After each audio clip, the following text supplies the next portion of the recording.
Huyền Không Tự, ngôi chùa bí ẩn bậc nhất thế giới gắn chặt vào vách núi ở Trung Quốc. Chùa Huyền Không hay còn được gọi chùa treo vách núi, bởi toàn bộ công trình chỉ được dựng bằng những chiếc cọc gỗ, nằm treo leo, dính chặt vào vách núi thẳng đứng, tạo nên một cảnh quan kỳ vĩ vô cùng hiếm có. Chùa Huyền Không tọa lạc trên núi Hằng Sơn, tỉnh Sơn Tây.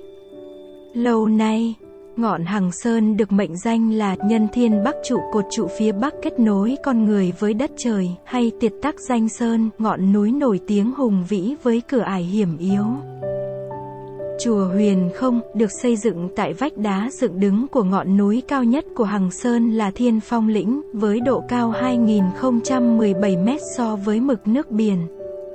Dưới chân núi là con sông Kim Long với chiều dài khoảng 1.500 m len lỏi giữa dặng núi Thúy Bình Phong, gồm hai vách núi thẳng đứng bao phủ một màu xanh biếc.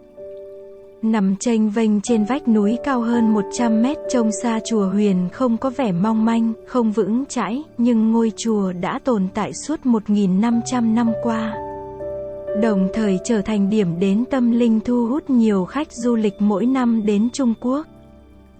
Ngôi chùa được xây dựng bởi một nhà sư tên Leo Ran, và quá trình xây dựng được cho là kéo dài từ năm 471 đến năm 523 dưới thời Bắc Ngụy, 386 đến 535.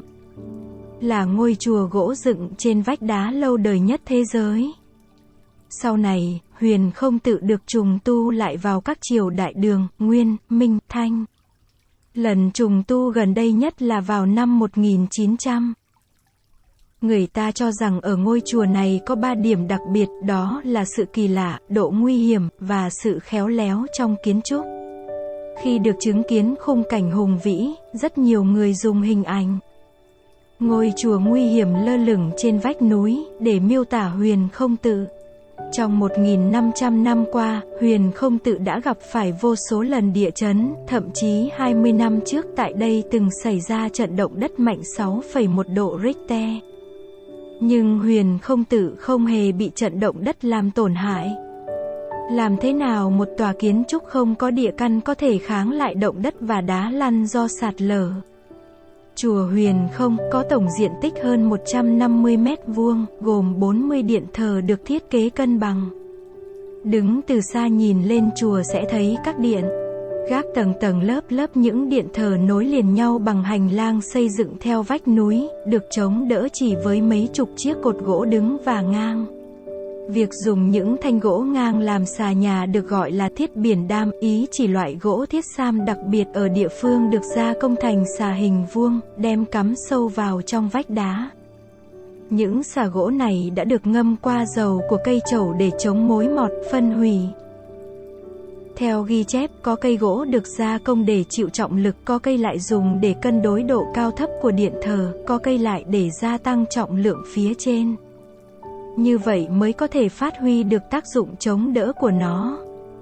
Nguyên lý tinh xảo này là điều mà lý luận khoa học hiện đại khó có thể tưởng tượng được.